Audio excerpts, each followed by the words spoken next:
Good afternoon, everyone. I know we have a lot of folks that are joining in progress. We'll let the tsunami of sports organizations and soccer organizations join and get started in just a few seconds. So we're excited for today's conversation.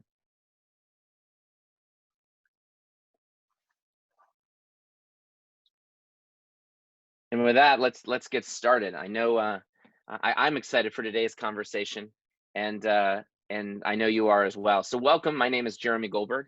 I'm the president and quarterback at LeagueApps.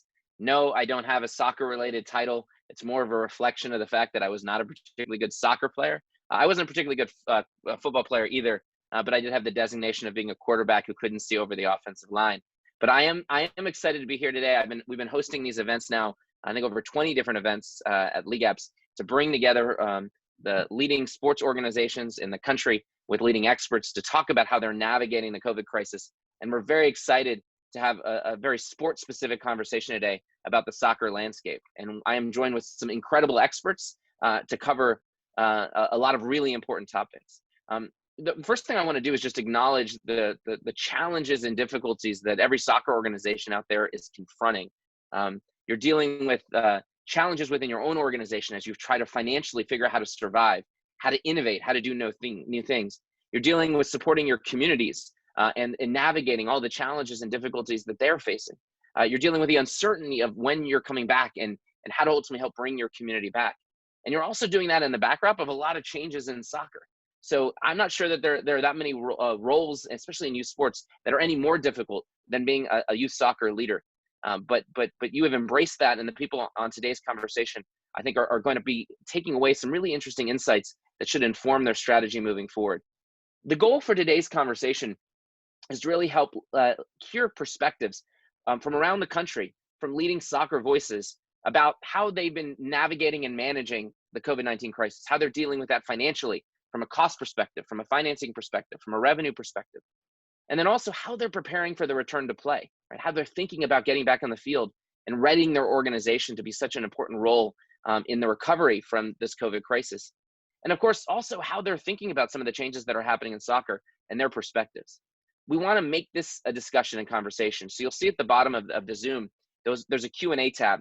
I encourage you to go on there, and if you have questions, to submit a questions. And if you're looking at that, you can actually upvote that or click the thumbs up button. And those that are being most surfaced will be topics that I'll incorporate into the discussion today. So please do use that Q&A tab. There's also a way to raise your hand as well and signal that there are questions that you want to share through that. We also want to do what we can to help continue the conversation. We're not going to get to every topic today. So this is really the start. There'll be content we'll be able to create out of this based on the questions that are asked and answered and others that we didn't get to. There's an industry Slack group that we'll share information on so that you can find other sports organizations to talk to and other soccer leaders to talk to and share ideas.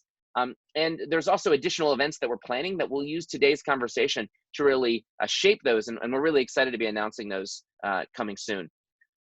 The last thing I want to say by way of introduction is around how at LeagueApps we think a little bit about soccer, but more importantly about leadership. And what we do as a company is we bring our company in person together twice a year. We've done this now 17 times, and hopefully there'll be an 18th time soon.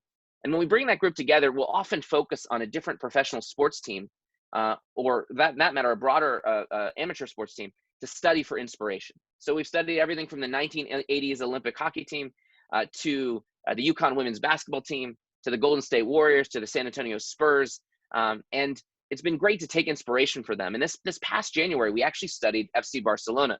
So I want to apologize in advance for any Real fans out there or for folks that have a particular issue with FC Barcelona.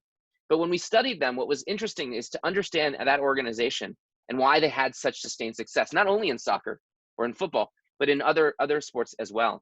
And they had a record on the field, but they had an incredible record off the field as well, right? They're one of the most profitable franchises. They're owned by their community. So there isn't an owner that's writing checks, right? They have to figure out ways of generating revenue. So they do a lot of interesting work when it comes to innovation and the way that they've grown their club. They have a foundation that takes 0.7% of all of their revenue, and they give that away to charity and do incredible work through their foundation.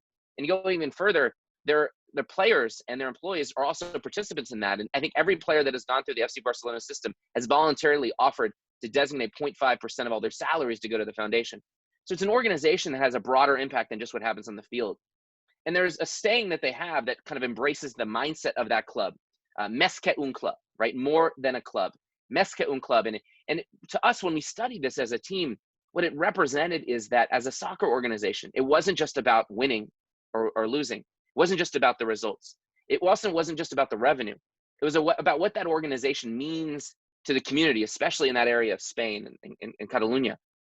And I think there's a lot we can take from that, right? The idea of "Més que un club," more than a club, because each one of your organizations has to be more than a club right now, right? You're not simply about producing soccer experiences. You're really on the front lines of reestablishing normalcy in this country and what it means to come back from this unprecedented crisis that we're dealing with. There's such importance to the experiences that you're going to give to community, the hope that you're going to give to community, the leadership, right? The mental health and the physical health benefits that can happen. That's why we're hoping to do our part, and today's conversation plays like that. But we hope each of you are going to embrace that mindset of, regardless if you're a Barcelona fan, of Més que un club, that you have such opportunity to make a difference here, and that is an argument that we're certainly trying to advance. Before we jump into the specifics here, the last thing I want to say is that this mindset of being more than a club has led LeagueApps to be part of an effort to start a coalition called the Play Sports Coalition. We were actually just talking about this in the pre-call. And if you go to playsportscoalition.org, this is a grassroots effort of thousands of organizations around the country that are basically trying to tell the folks in Congress and the federal government, as an initial starting point, the youth sports industry needs your help. That when you're focusing on all the different parts of the youth sports industry or the other industries, the airline industry and the restaurant industry and everyone else, and the small business funding, too often youth sports organizations and local sports organizations, for that matter, are not being accounted for, right? They're not being focused on. The assistance isn't designed to them.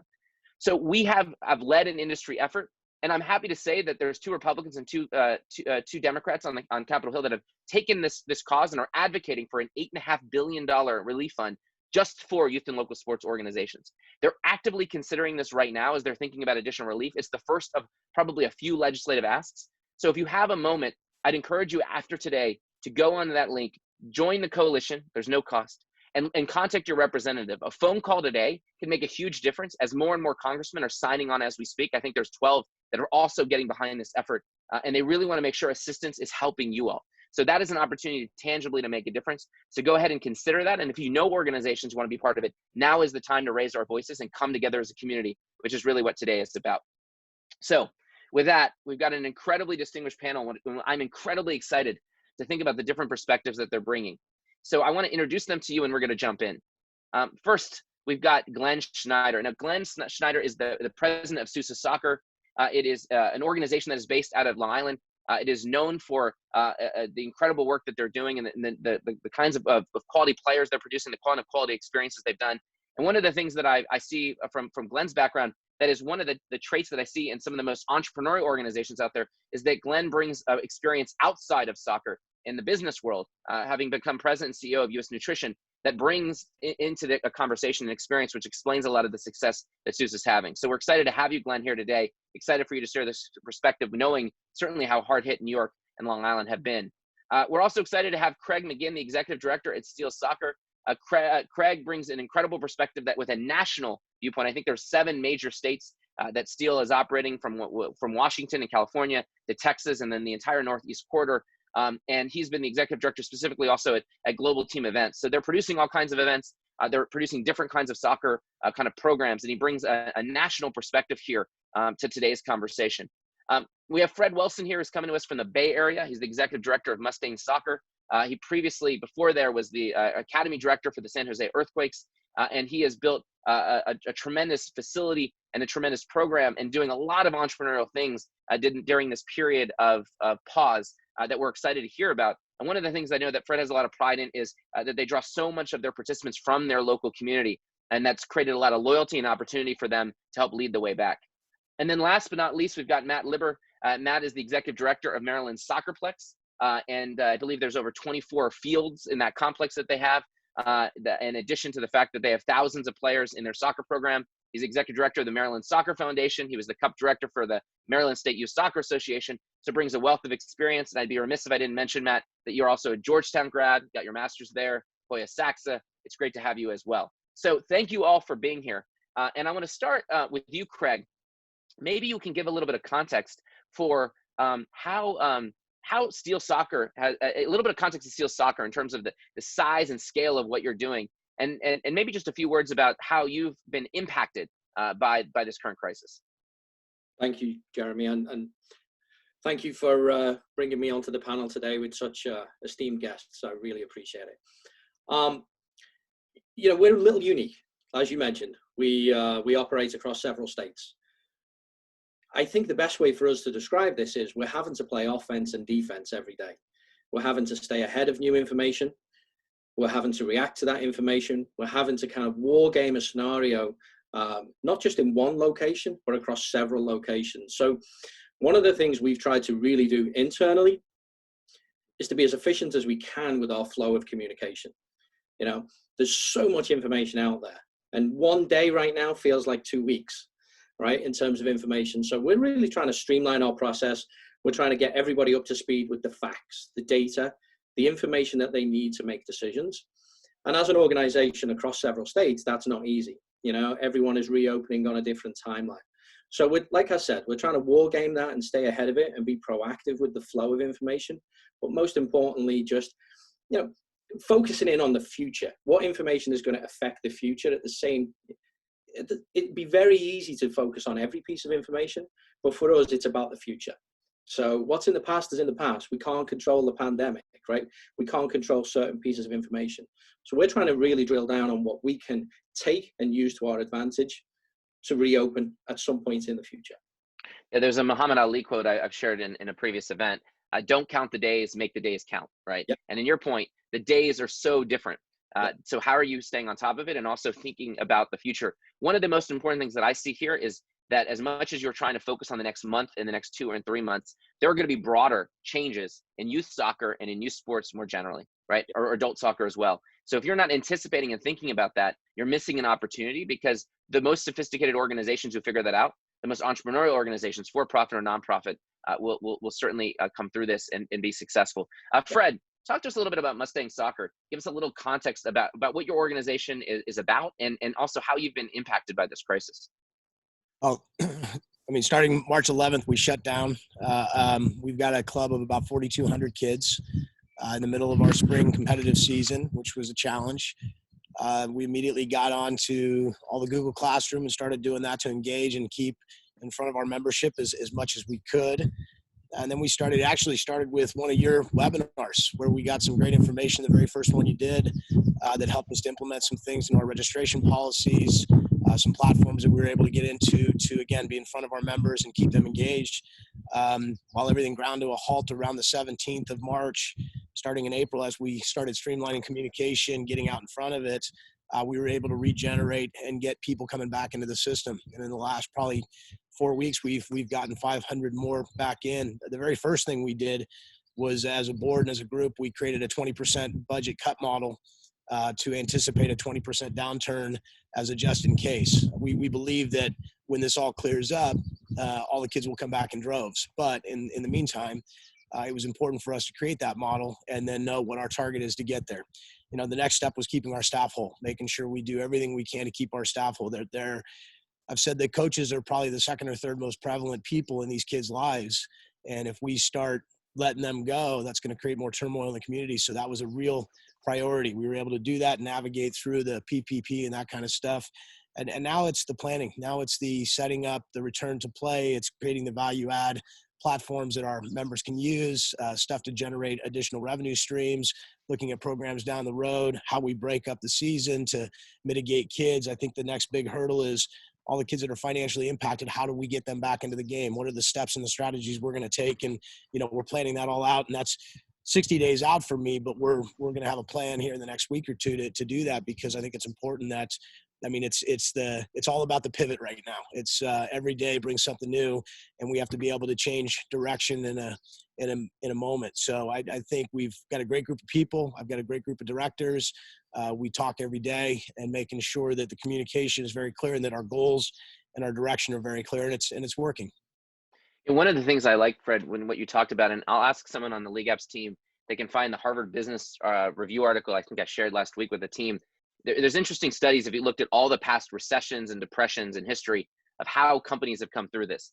And more than, when you look at over the averages, about 9% of companies, if you look a couple years after that period, come out and have had tremendous success and have thrived. Again, for-profits or nonprofit organizations.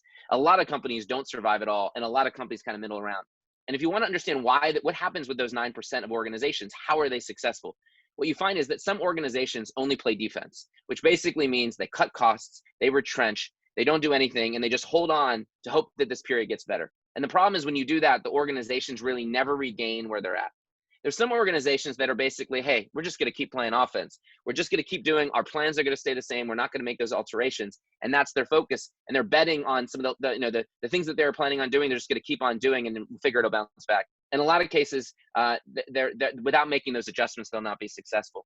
But the companies, the organizations, the nonprofits that figure out how to be successful understand the mix of offense and defense. And the key to that success is, how do you find some operational efficiencies? How do you find the right way to reduce costs? But at the same time, how do you actually push the envelope on innovation around marketing and research and development and product? In this case, how do you develop a better soccer experience? How do you do the virtual training? So I'm excited to get in to that with you, with Fred and others.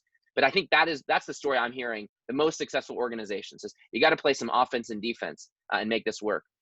Matt, I'm going to turn it to you. And what's fascinating about the situation you're sitting in is just you represent a facility involved with tournaments, club programs and everything else.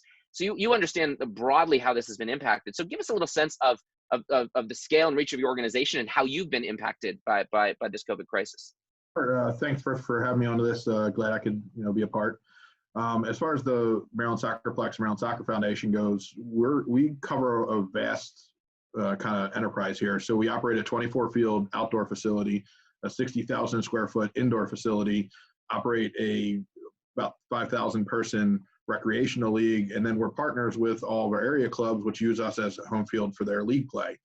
But we also do non-soccer events, and a lot of our summers, camps, clinics, lacrosse, different non-soccer stuff that, everything is a little different for us. And then geographically, we have issues where, while we're located in Maryland, a lot of our players are from DC or Virginia, even West Virginia, Pennsylvania. So we have to worry about rules, laws, guidelines for, 4 different states or regions, and then county rules as well. So there's a lot that we have to account for when we're trying to figure out what's the right thing to do. And we've been trying to get as much information as we can. And, Craig said it before, it's overwhelming, like just the amount of stuff that's coming into us, that it's hard to piece it together and see what works. But we're trying to make the right decisions, not just for, our staff and our customers, but the community as a whole. So we are a foundation, we're community-based. So we do a lot of community-based events here as well. So we have to worry about what the impacts there are as well. And then on our property, we share facilities with the county. There's a swim center here, there's a driving range, there's a splash pad, baseball fields, cricket fields. So we have to work with the county as well to make sure our decisions and their decisions don't affect each other in a negative way.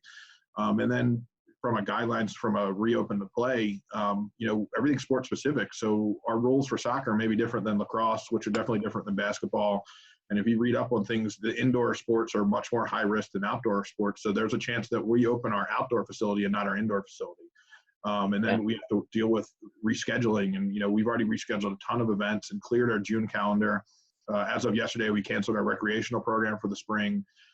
So we were trying to push that along as long as we could, where we could still offer programming to our customers and not put them in a dangerous situation. And now we're having to think outside the box about doing, summer programs and summer leagues that may be all small-sided regardless of age group, to allow those kids to come back on the field that feel safe to do so.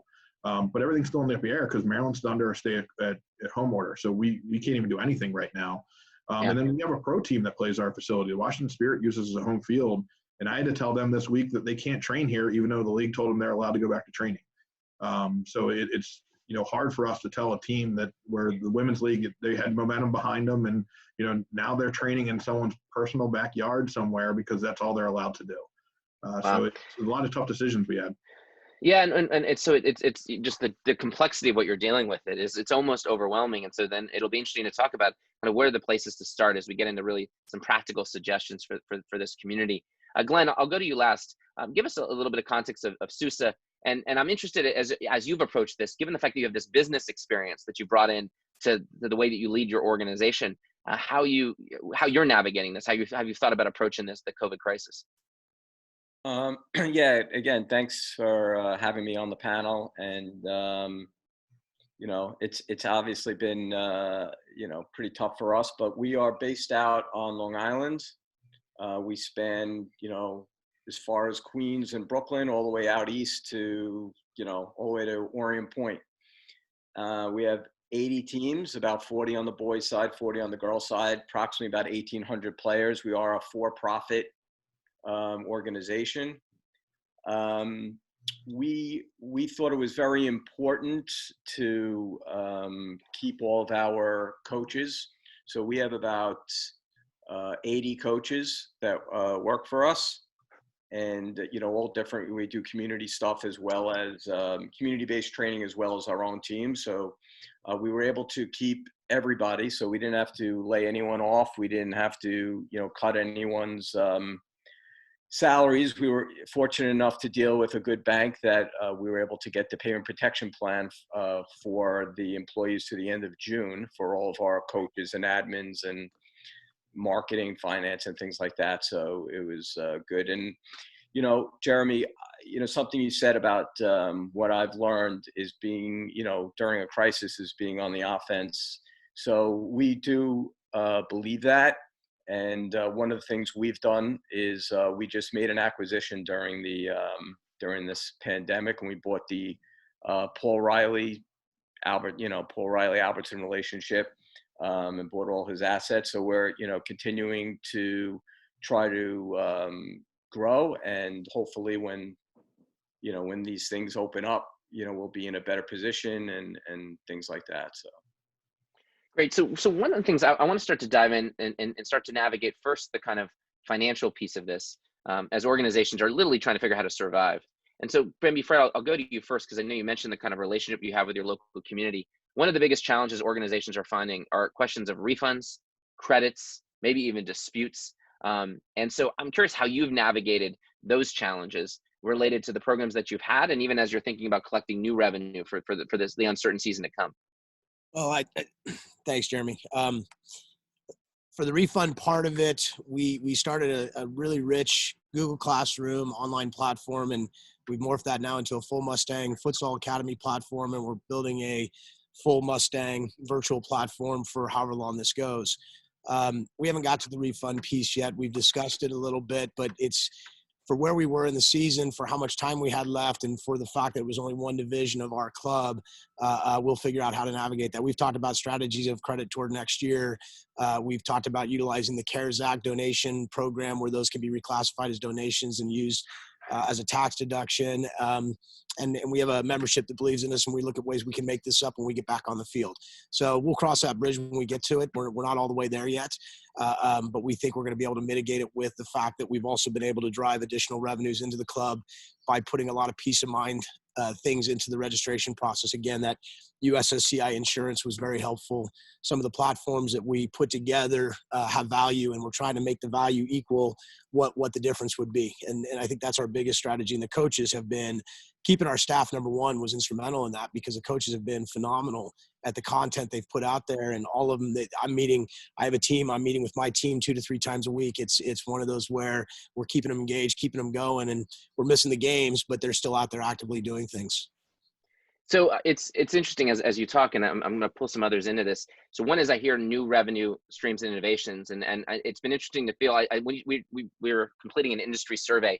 We'll actually share that at the end of today's conversation. But roughly the data shows that about 50 organizations have already embraced some kind of virtual training already across the country, across sports, and another 25% are actually developing that as a strategy. And so there's probably some opportunities for that to be a permanent component of the way that you add value, right?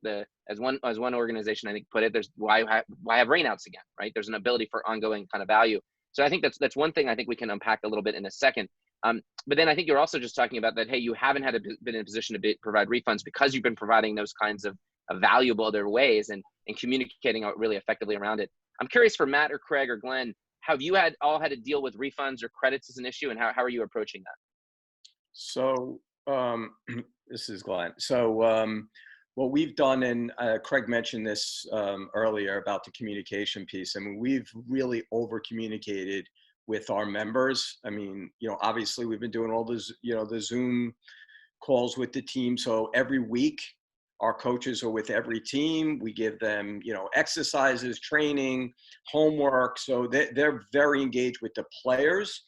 And we've communicated already with our members that there will be some form of credit that we will put towards next season, let's say the fall. I mean, we're not offering refunds, but we will offer some type of credit. We haven't put a quantitative figure on it, but we did say there will be some sort of a credit towards next season. And that could be a combination of, a monetary credit towards one of their payments, or it could be, an additional tournament or two or something like that. But we've just been communicating that something is going to come, just not exactly what yet. That point of proactive communications is one thing I'll underscore for everybody. If you're not communicating, people will invent in their mind, in that silence, whatever they want to tell themselves. So you've got to fill that vacuum themselves. There's an interesting session that we did recently with a gentleman named Charlie Hawk. And in fact, he's a resource that I think we'll make sure is available to this community. So Charlie's background, he actually was involved in the Westchester in Pennsylvania, the Westchester Soccer Club for many years. But he happens to be one of the world's experts in communications and having difficult communications, as well as around sales training. So he works with Fortune 500 companies, with small businesses. So Charlie's offered to be helpful to the youth sports and especially the youth soccer community. So we'll actually potentially, I think he's interested in joining our Slack group and be available. But one of the things that he said, and if we have some blog posts and tips, I'll have our team add some links in the chat tool, is this idea that proactive communications is really critical, right? And if you're staying on top of it, you're communicating to them, it's one of the ways to kind of avoid people coming at you with other questions. There's a great adult soccer organization in the New York City area that we work with by the name of NYC Footy. A guy named Tarek leads that organization. It's an incredible organization. I know some of our staff actually play in it, but even more than that is they've been unbelievable in their communications in terms of how proactive they've been. So I don't know if Tarek is listening, but if he is, maybe there's some examples he can share. But the way that they're communicating, the proactivity about it, anybody who's been part of that community feels different about it in the way that they've done that. Anybody else want to talk about credits and refunds and how they navigate it? Matt, looked like you wanted to say something. Jeremy, I'll jump in, and I got two parts. I'll talk about our refunds, but first, I want to highlight something you just said about being proactive in communication. This occurred in the DC area recently on Friday. One of the local news stations was going to run a story on the 5 o'clock news and was asking for input, and we agreed to go on camera. And basically, it stemmed from a parent claiming they weren't getting refunds, and it kind of went off the rails. We agreed to go on camera, and they basically left us out of the story, even though we're comfortable with our refund policy, which I'll talk about. But one of the clubs in the area refused to go on camera, and they basically got beat up in the press because they weren't proactive with their communications from a public side, even though they may have been communicating internally with the club. But once it goes out in the public, it kind of put a bad spin on what they were doing, even though I don't think they were doing anything wrong. As far as our refunds, because we have so many different programs and things here, it's kind of a mixed bag of how we're handling it. But the essence is we basically gave everybody three options. The first option was a full credit to just transfer your registration to another program, another season, depending on what the program was. Or we were talking about the CARES Act and making a donation to the organization since we are a nonprofit. And then we offered refunds, and we did a small admin fee on that refund. So like our rec program on the individual player side, it was $10. And it's basically just to recoup some costs that we have no chance of ever recouping from our vendors, whether it was processing fees or technology fees or whatever it may be. And we haven't really got that much pushback from that. And even before we started issuing refunds, if a family contacted us and said, hey, we lost our job, we issued the refund on the spot. So we just followed our normal refund policy, issued the refund, didn't ask any questions. We know people are hurting. We're at an advantage because we have a really strong financial position and we have good reserves, and we can do that. But I know a lot of the smaller clubs out there, they're struggling with this decision. And it's one, I think this is a business lesson for a lot of clubs, that reserve accounts are important no matter how big or small you are. If you don't have a reserve, and it doesn't have to be a pandemic, it can be anything that happens that puts a hurt on your business, you need to be able to respond. And it's a lesson that people need to learn and need to learn quickly. Yeah, and I think it's a great point. You know, one thing that Charlie said last week, I think, was like, bad news is not like wine. It does not age well, right? So if you have difficult news that you're not giving refunds or whatever else, you're better off communicating that and communicating that early and clearly than waiting. Craig, when you think about the revenue side of what you're doing, not only just in terms of the refunds and credits, but also how do you open registrations when there's not certainty if you're going to play or not play? How have you and Steel approached that? Sure. So quickly on the refund piece and on the credit piece, one of the things that we found very useful to getting to that point of making a decision on what we can do is we did a new run rate, new 12-month pro forma, starting at July, August, September, October, so we could understand our future state, so that we had confidence in what we could actually communicate back to the families. So one piece of advice I would suggest is to look as far into the future as you can. Business continuity here from a soccer sense is important, but you need to understand what you can and can't do, and what is value back to the families is a very different conversation to what you can and can't do if you are motivated with business continuity. So the longer you can plan in the future, I think it will give you more comfort in what you can tell the families right now. And the second piece on that, what we're doing here today, this medium is fantastic. We have been doing recently our own recorded sessions, answering these very questions. We've been soliciting the families ahead of time, getting their questions in, but then going on camera and answering those questions for them. I mean, there's a lot of studies out there that say how information is absorbed in a video format versus in a text format. So think about how you can mix up your messaging and the mediums to get your point across to the families, as well as, look at that business continuity angle as well. And the second part of your question, Jeremy, if you could just remind me real quick. Well, just as you think about trying to sell programs now to get people to sign up with this much uncertainty, how are you navigating that? I think it's about timing, right? The biggest thing for me is about timing. It's about trying to appear to be not too insensitive to the plight. It's difficult to ask for additional revenue when perhaps people are looking for refunds. One thing that we have been doing is with all of our current club players, we've been offering them a chance to return, no money down, no commitment right now. Right, so we want to get them back in the program, but we're not asking for those for that initial deposit to come through. In an ancillary programming sense, one of the things we're about to launch is something similar to that. People can register for the program in the future, and we will only charge their credit card, the week before the program is going ahead, so that we know, we're getting numbers in, we're getting volume in to be able to run programs. But we're only going to ask for that payment when we know it's physically going to happen and that we can control the environment in a safe way. So I think it's sensitivity and timing, and everyone is going to be different based upon their state and their current plight with the pandemic. That's great. I know Dan Rabin had a question that he had posed to the group about remediation and language. So I think we've heard a lot of good feedback and ideas there. And check out that blog post. I think there's some good tips from Charlie Hawk, I think, about some of the specific language that you can use, Dan, to make that happen. But these are all really great feedback. Fred, one word on the PPP program. I think you mentioned that you were able to get the PPP funding. A lot of organizations out there are struggling either to even have an opportunity to get it because they haven't been successful getting a bank to put it through, or they've had a challenge because they have a lot of 1099 employees. So I don't know if you have that may not have been an issue for you, but if you have a perspective on that PPP funding and advice you might give to the soccer organizations out there. I think for us, what it was when that came out and we kind of knew it was going to pass that Friday, I took all the application as soon as it became available from the SBA website, filled it out. Our bank wasn't ready to go till the following Tuesday, but on Monday I showed up at their doorstep and they were there, and I made sure they had all the paperwork in, and it was still another 2 weeks before we heard back on a Sunday night at 9 p.m.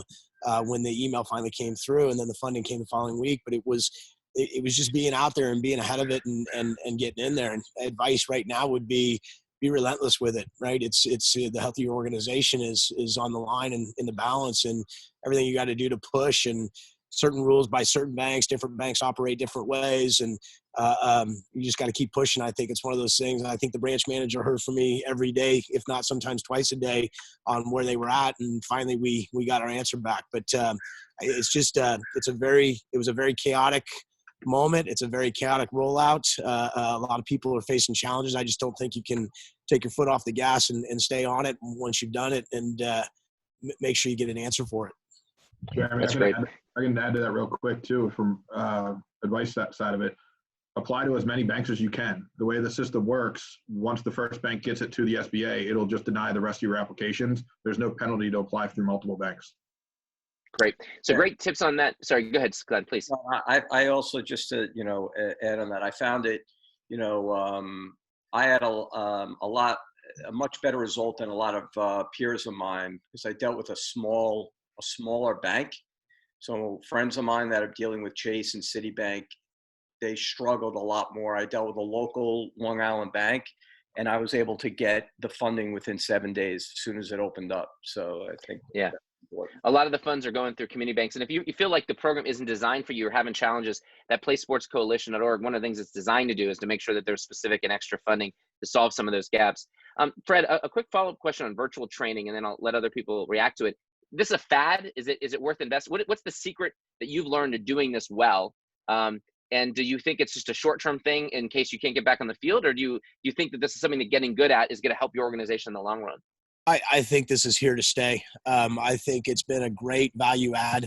I think it stretched our coaches and their abilities. I think it's taught our kids a lot of self-discipline they didn't know that they had. And I think that as a coach, for me, that means I can now have practice 5 days a week, not the 2 or 3 that were out there, that I can send these kids home with things to do. So the idea that we've done it through Google Classroom, and now we're going to consolidate it all into an actual virtual platform, for me, yes, it helps us for however long we don't get on the field. But I think I also see it as a January to June timeframe when our recreational kids are not out. We don't run a spring rec program. And now I have a value add that we can put those kids in. That creates a new revenue stream, and people are enjoying it. People like it. So I think it is here to stay. I think it's going to become a good supplement to what we do on a regular basis. And I think if we do it correctly, it can be a real value add and differentiator for the clubs that embrace it. That's great. Anyone else have a perspective on virtual training or other kinds of innovations that they think are here to stay, that they've tried, or they're just focusing on getting back to their core business? I think it's a little too early to know if the virtual training will stick. I mean, obviously right now we don't have a choice. It's what it is. I think once we're done and people try and keep doing it, I still think there's a value in being in person. And as much as you can train from a video, it's not always the real thing. So I think there will be some value and some place in the market for it. I don't think it's a straight replacement for what the sport needs. Yeah. So and there's, I think we've done some interesting other town halls, and when you have platforms like Famer that we're integrating with, there's some good stuff that Super Soccer Stars is doing. Lots of different opportunities there, and things that I think at LeagueApps will be sharing more ideas around on virtual training. So let's shift gears a little bit and think about the return to play, right? And one of the challenges is that each state, each area is a little bit different. So Craig, I'll pose the first question to you, which is, as you think about all the different states you're part of, Washington and California and Texas, very different places in different situations, how do you start to think about navigating the timeline of return to play? And what are the different considerations? What are the preparations you're doing to be ready to kind of handle the kind of regional variations and the uncertainty around it? Yeah, it's an interesting question. And the way I certainly looked at it when I first, the reality of returning to play was out there, was let's get out there and let's get back to business. And after some consideration and a moment of pause, I realized, well, it isn't really my decision. And one of the big things that we needed to get a grip of is how comfortable were our families going back out there onto the field.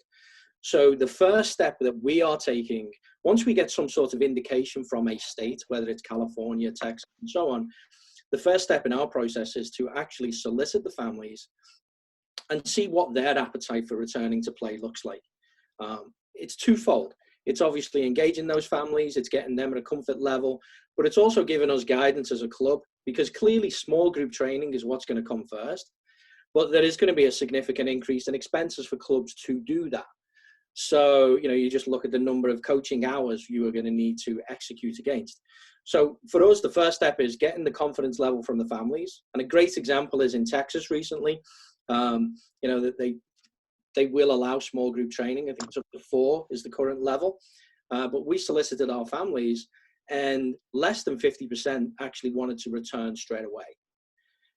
80% were comfortable returning within an additional 2 weeks.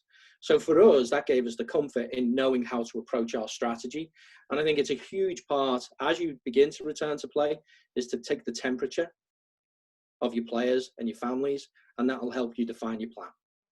It's such a great point of advice. And I think if you're thinking about it, if you design the return to play with your families, then it insulates you from a lot of the refunds questions and everything else, because they're creating the solution that they're ultimately then signing up for, right? So I think it's really great advice.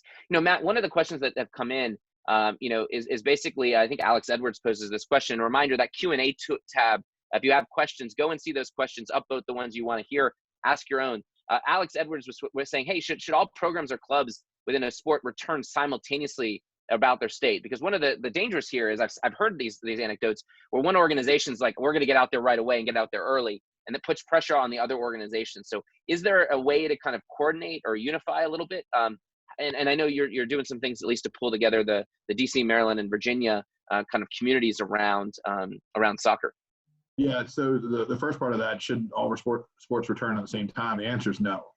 Every sport has a different risk level. And, I said it earlier that the difference between indoor and outdoor is drastic, from a cleaning standpoint. Being able to turn over an indoor basketball courts fast enough for another group to come in isn't the easiest thing to do. So the answer is no. And the U.S. Olympic and Paralympic Committee actually put out guidelines recently, and so did the World Health Organization, that basically said there's a 3-tier risk system for sports, and they allocated what sport fits in which one. And even yesterday, so Maryland opened up some recreational stuff before phase 1 of reopening, which includes like tennis and golf and things like that. So I don't think it's a one-size-fits-all across the board. And that's one of the things we're struggling with at a facility where we do multiple sports, that we might be able to tell soccer one thing and lacrosse something different. But Matt, within soccer specifically, are you trying to coordinate how a lot of the soccer programs are coming back? Is that possible? Is it desirable? It's very desirable. It's possible is a whole nother question. We started a group in the DC area called DMV United, which united about 90 soccer organizations in the DC metro area. And, our big concern there is the crossing state lines and county lines, that the rules might not be the same. And you may have a club that's based in Montgomery County, Maryland, that has players from 3 states. So what those kids are going to be able to do is very different. We may have kids that may not be allowed to cross state lines because one state's still closed down. So it's very tough. And, we've been lobbying legislatures and politicians and county councils to try and coordinate this. And it's, as much as they wish they could, it's not always something they're able to do. Yeah. Glenn, I'm curious your perspective here on the guidelines you're looking to. Like, where are you looking to for information that's helping you set your own policies and approaches here? And how are you thinking about return to play? Well, we're in New York, so we're still, we still can't go out. Technically, we're, nothing's really open. The only sports that really are doable right now is they open up all the golf courses, with restrictions and things, and tennis. We look for our governing league bodies, US Club, ECNL, to kind of tell us, they're saying they're going to start to open up, I think, like May 18th or something like that. And we're working with some of our other clubs on Long Island to kind of coordinate some things we'll do over the summer. But I believe, we're doing the same thing that Craig mentioned. We're going to take the temperature of our members, and we have a lot of field space to play, so we'll probably do a lot of small started stuff, breaking up into quadrants. Similar NYCFC, I believe they were on the news last night. They just started, doing some small sided quadrant kind of training. So we'll look to do that also. There's also been some talk, and we've been doing some research with some of the apparel manufacturers on the possibility of using masks for soccer, but not the traditional masks that we've been kind of accustomed to now, but more of the geared towards sports companies that are working with the NFL and MLB and things like that. That might be something that we may have to do, which I don't know, but we're looking into it just to get ahead of it, just in case that's something that we all need to do. Have people seen any soccer specific training materials? This is a question that Marcelo had around, you mentioned NYCFC as an example and some of the things that they're doing, maybe at the professional level, but are there any other examples of specific soccer training protocols that you're seeing or using, or that you might recommend? For playing right now? Yeah. Yeah. Yeah, we're not doing anything locally. No one's doing anything right now. Right. But Craig, I'm curious. I mean, that's just, and maybe if it's national, have you seen any training protocols that have grabbed you as something that's appropriate to look to in soccer, or is it too early and those are really being developed? I think it's a little early, and I think this is probably something every soccer club is wrestling with right now, which is the guidelines that are being created. They're fantastic, and obviously they're helping shape policy. And you touched on it, Jeremy.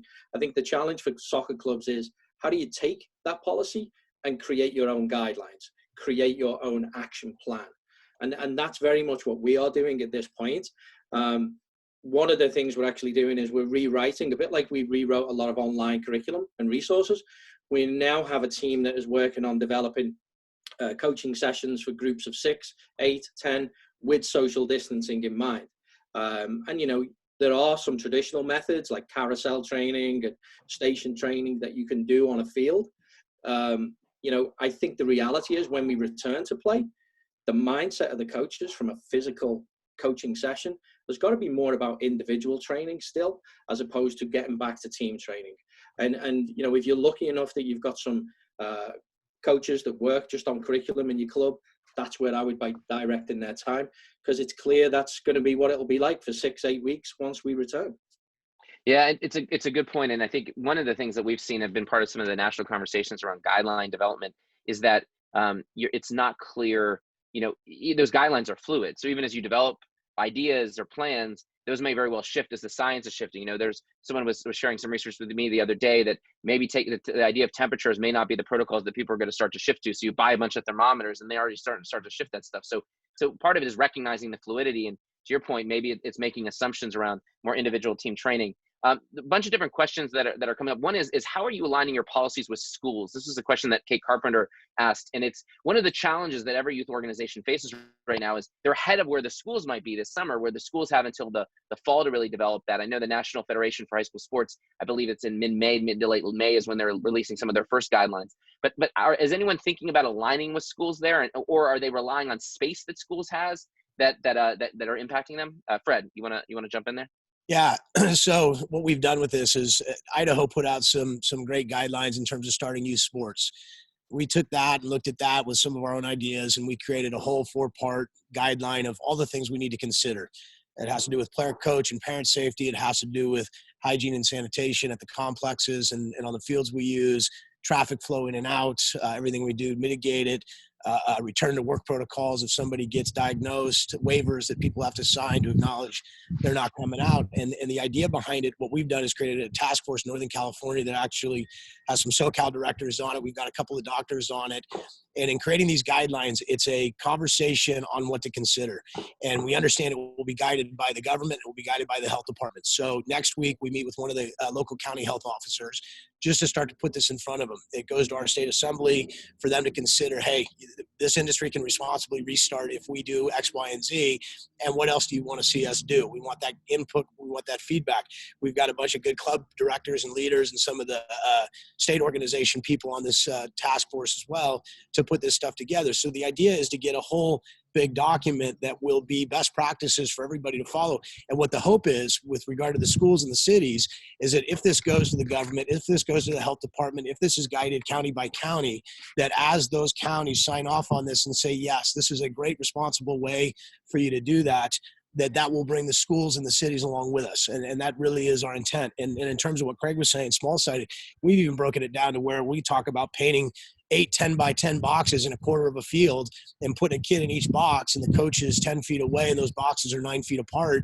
And that's what it's going to look like. And it's sanitizing stations at the complex, and it's all the different social distancing. It's arrows in, it's in gates and out gates, so there's no crossing. So we're looking at everything. But again, it's not us telling everybody what to do. It's a whole set of guidelines and considerations that everybody can look at, and it's going to be a little bit different for each person out there.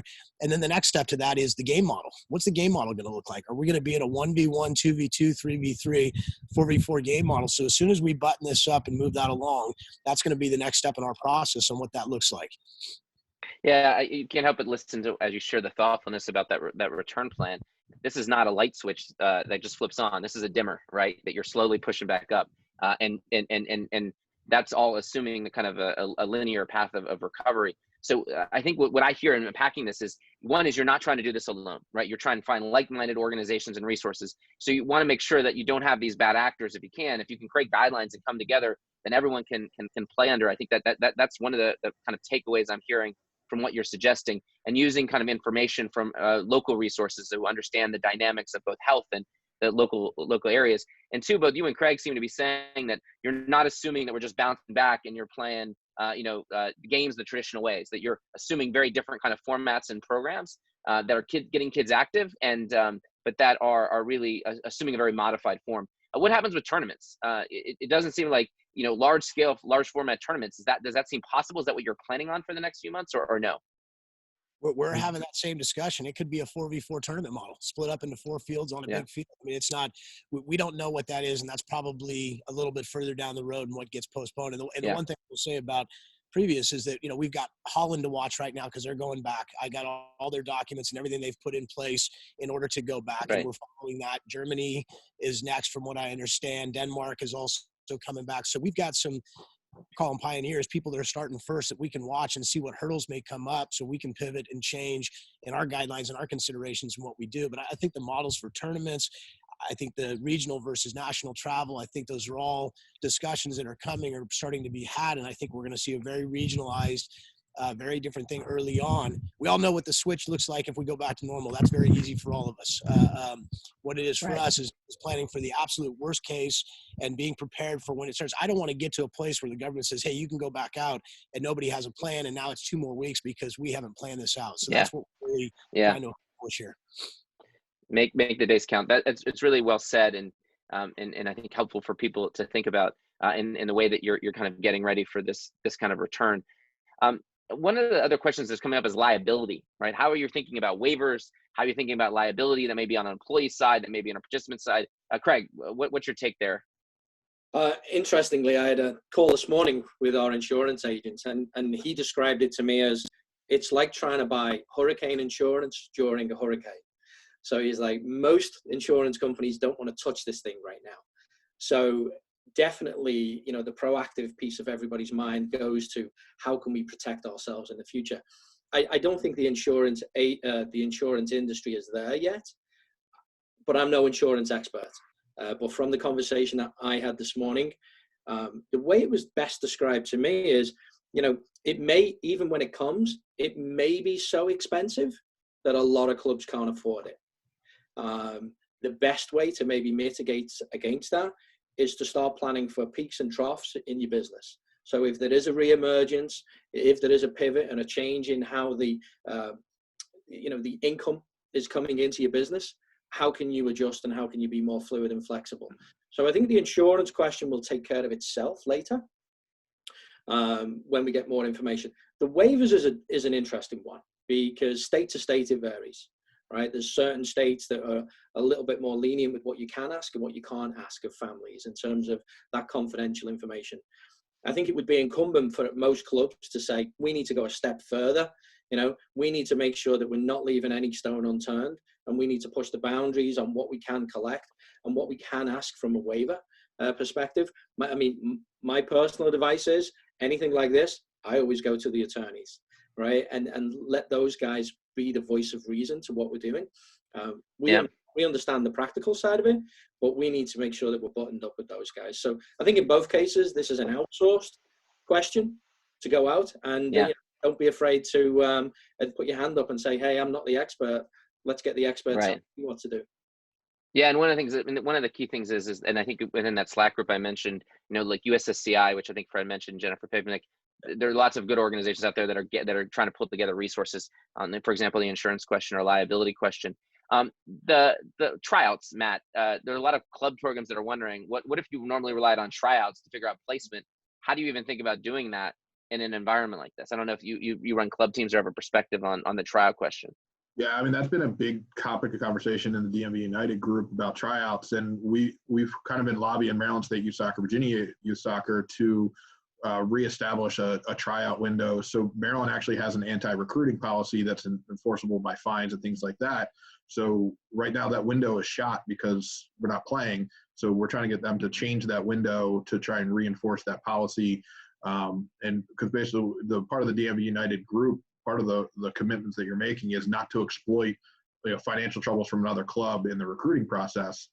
So we take that seriously, but we're not an enforcement arm, so we can't do anything about it. It's kind of a gentleman's agreement type thing. So I think that's a big struggle that a lot of the club teams are facing.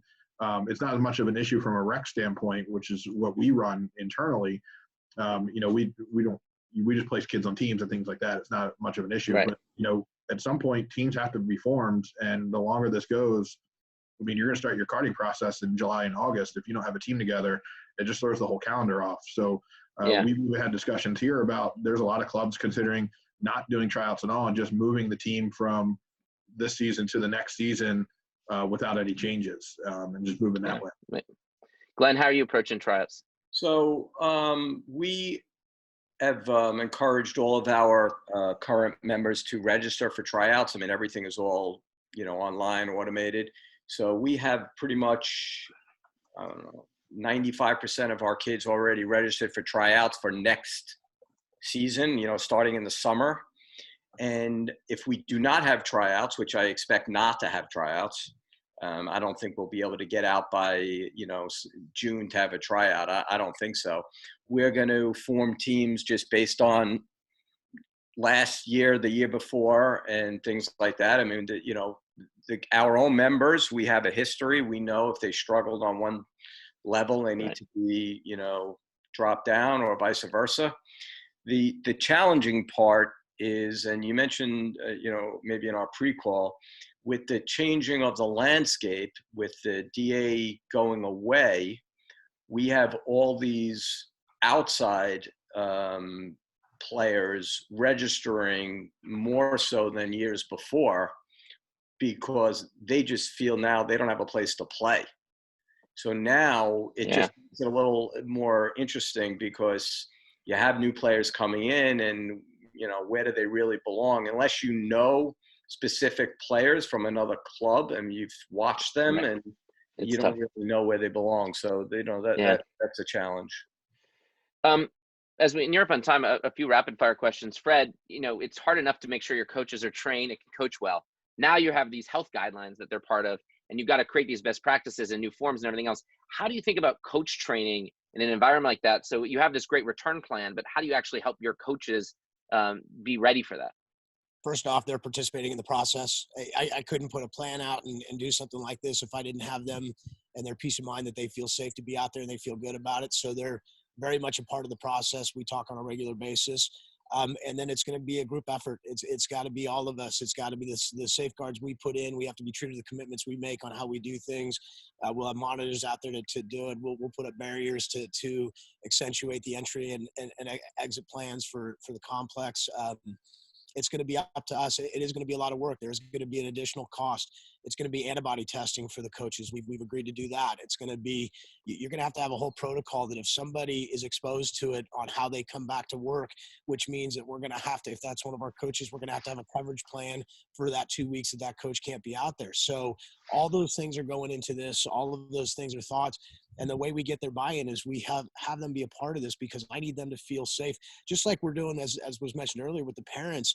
As soon as we are kind of there in about 2 weeks, we're going to start rolling these out to parents, both to show them that we have a plan, but also to get their feedback, because we can put out the best of plans, and if they don't feel good about it, it doesn't work. So we're very much going to include them in that process. And I think in order to execute it, everybody's invested in it if they're a part of it, and we'll help to make it work better. So that's what we're trying to do. That's great. Craig, all these changes that are happening in youth soccer, I look to you as a leader all the time to try to say, what's going on with the DA going away? The leagues are competing. How do you think about navigating this? What's soccer in store for, even beyond the COVID crisis, the economic crisis? How do you think about the implications of these changes, and how should organizations think about navigating it? I think time is a huge component here. I think, this happened so quickly with the DA and the restructuring of several leagues. And I think it will take a little bit of time to settle. And I think the tendency for a lot of people is to kind of react and overreact, when perhaps a pause, and an observation of what is going on in your landscape might be the best approach for you as an organization. I think what it is doing is it it is, again, it's just creating new layers. And I think what most people have to get comfortable with as organizations is, where do we fit in the youth sports landscape? Where do we fit within, the soccer landscape as a whole? And it's okay to fit where we fit. So, we don't have a club that has DA status. We have some very good players and very good teams. And we're not fortunate to play at that high level yet. Hopefully we will at some point, even though the DA is no longer. So I think it's just important to, be patient, find your way through this process. Yeah. I would argue that there's bigger issues, health issues to worry about than playing levels right now. And I think if everybody takes that mindset, it will eventually settle and work out for you. Yeah, if I distill a few of these lessons as we come to an end soon. One, I think about the Jeff Bezos quote. Jeff Bezos founded Amazon. One of the things he talked about is that when people ask him, what's going to change over the next 5 to 10 years as you think about building your organization or business, he's like, it's the wrong question. What's going to be the same, right? And if you focus on what's going to be the same, the kids are going to love playing soccer, that they're going to respond to a certain kind of experience or quality coaching. And how do you focus on that? Because if you're trying to make decisions in the very short term, it's very different than if you're saying, hey, what does this world look like 18 months out when there's a vaccine and we get past this? Do I understand virtual training? Have I adapted really well? Have I built deeper relationships with the families in my organization? If you focus on the right things, then you're going to ultimately, create a lot of long-term value. I think the second is that there was a great brand conversation we did with one of the top brand experts in the world, and she made the advice that if your value proposition as a brand, as an organization, is entirely tied to what happens on a field, you're limiting yourself, right? Sports is about so much more, right? Más que un club, more than a club, right? You represent community, you represent leadership, character development. So the more that you're defining that and expressing that, it allows you to then go up and down with what happens on the field, because you stand for something more. It's also a guide to how you make all these decisions, right? Because if you're about safety and development of kids, you can't be the first organization back on the field until you have all your everything buttoned up, right? So I think the key thing is to know who you are as an organization and make decisions from that. And last but not least, the community is the authority, right? When we went to you all and asked you to be part of this, the reality is there isn't the answers that are coming from the top because they don't have the answers, right? And so how do you figure out how to navigate questions of liability and tryouts and plans and everything else? And whether it's Matt and DMV United or Fred, the group that you're pulling together, or all the different resources you mentioned, that is where the authority is, right? Community is the new authority. And that may be true of your organization, of your families. That can be the authority in figuring out what you should do, but certainly within youth soccer. So with that, I'll invite everybody here, if they want to join the Slack group. We'll post that link in Slack. If you don't know it, it's a huge opportunity to learn how to use a free tool that you can adopt for your organization. But you can find soccer organizations on there. There's a soccer specific channel. One of the things that we're going to do is help people share ideas like, here's my liability waiver, here's my policy, here's my return plan. So it becomes a place for you to share and find those ideas out, not just limited to soccer. It's now filled with hundreds of organizations from across the country, for-profits and nonprofits. And so that'll be also a place that hopefully if there are follow-up questions for this panel, we'll bring it to them as well. And we'll also conclude by putting up a leadership survey as you end today's session, because we're trying to amplify your voices to leaders and really, again, elevate that community. So whether it's on Capitol Hill and asking for funding for youth sports organizations, whether that's helping to coordinate guidelines, whether it's helping for family-related support, we're trying to make sure we're elevating the voice and perspective of youth sports. So if you can take 4 minutes, it won't take more than that, to fill out the survey that you'll be presented with as we end today's session. It's a huge opportunity to share your voice and share your perspective. And if you fill out that survey, you're going to get those answers first. So if you want to know what's happening in soccer and other organizations around the critical questions facing youth sports leaders, answer that for 4 minutes. We'll give you that information first, and we'll continue to come back with you with information before everyone else gets it as we help tell the story of the youth sports industry. With that, we're up on time. I can't thank Craig and Matt and Glenn and Fred enough for an incredible discussion. This could have gone on for hours, and hopefully it will when we get onto the online platform. If your question wasn't answered, we're going to make sure we get to that question by posing it to these experts and others. And again, invite you to be part of this ongoing dialogue. Thank you for doing all the amazing work you're doing in youth soccer and adult soccer and the bringing communities together. You're a critical part of this recovery, and we're excited to be part of it. So this is Jeremy Goldberg signing off. Thank you for being part of this town hall. Thank you, Jeremy. Thanks, everyone. Take care. Thank you.